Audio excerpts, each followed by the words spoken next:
Okay, weather's kind of crappy today. We're gonna get rain in a couple hours, so I wouldn't even get half a day of work in on the cottage. And this brush out in front has needed to be burned for a while for our future plans. So yeah, had about 5-7 trees removed from right here and had the stumps pulled. So the front field is just about ready for what's coming next.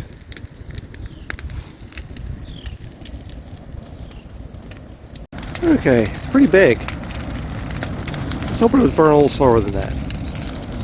Let me keep an eye on it. That's a pretty big bonfire. When it decided to go up, I mean, it burned slow for about half an hour. But when it decided to go up, it decided to go up.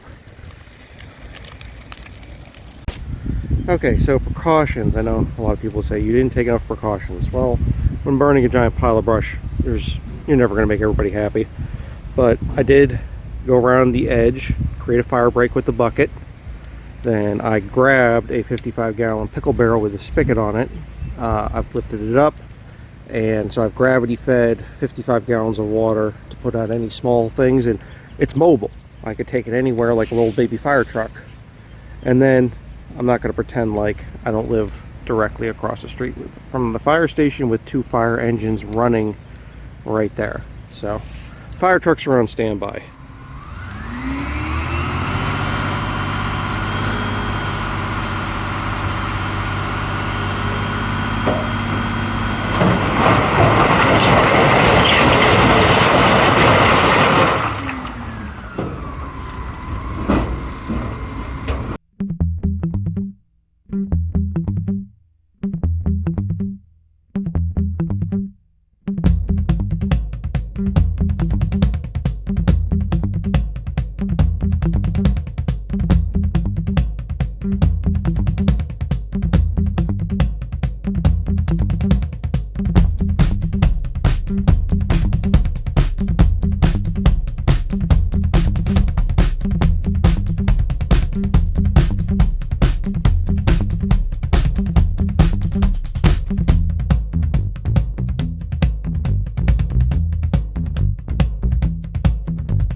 Okay, so here's where that big pile of riprap was. This is on a bare spot where I burned that big pile of brush.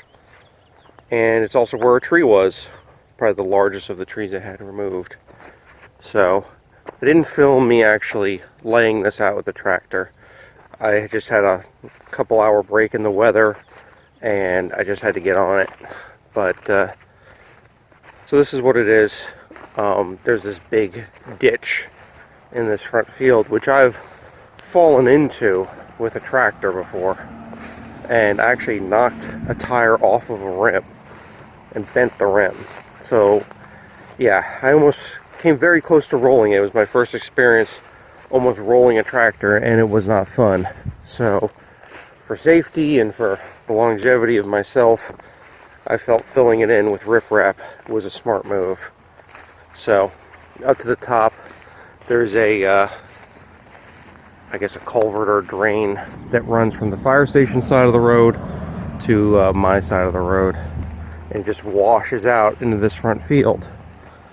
Not such a problem when you're not doing anything with this front field, but that's not our plans. So I'll just go and tell you what we have planned here is actually a small apple orchard, specifically a high density cider orchard. So I'll show you some of the other stuff that we've gathered for this project. Okay, so this is where I've been staging supplies for our orchard project. These are black locust posts. I sourced them up in the mountains. I had to rent a big van and go up to the mountains and grab them. So we want to do this orchard organic because we don't like to do anything the easy way. So black locust is a good substitute that's natural for pressure treated lumber, which is not allowed in an organic orchard. It'll also have the side benefit of probably actually lasting longer than pressure treat. So I've got these last 3 to debark, and then I'll show you the rest of the stuff we've got ready.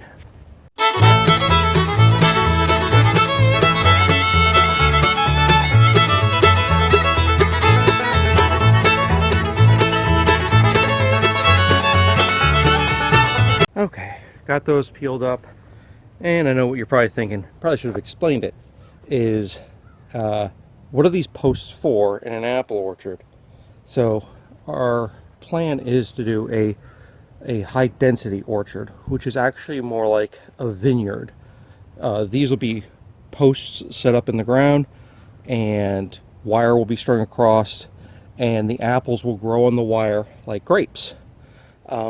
This makes spraying and picking the apples easier and more efficient. And since we have such a small field, that front field is, I don't know, about 3, maybe 4 acres tops, is probably the way we get the most apples on that piece of land, and it'll make it easier for a small group of people to take care of them. So those will be put in by that. I got a 3-point auger, 9-inch bit. So first things first. First, we will probably use this, which I picked up a couple of weeks ago. It's a 4-foot rototiller, and the idea will be to run this down your row where your apple trees are going to go. Then that'll break up the soil.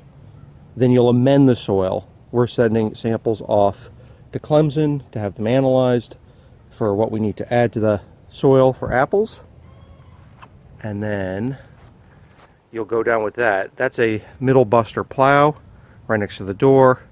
And so what you'll do with that is you'll drag that down the center of the tilled area to what you want the row of apple trees to go.